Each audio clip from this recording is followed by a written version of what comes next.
పసదేరనసిమీర పసిబోసిన గవుల అలారు ముద్దుగా నలరువాడు.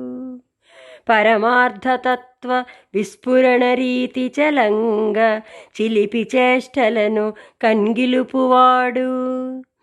మితిలేని జీవాత్మ రతిభావమొసగంగ శృంగార రూపుడై చెలగువాడు. ధర్మ సంస్థాపనార్థము సంభవించిన క్షాత్రతేజముతోడ గ్రాలువాడు. జీవితపు కురుక్షేత్రాన చేవదక్కు మానిసులకు గీతాచార్యుడైన వాడు.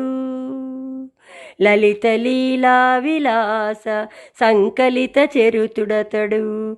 కృష్ణుండు వానికి అంజలింతు, కృష్ణుండు వానికి అంజలింతు.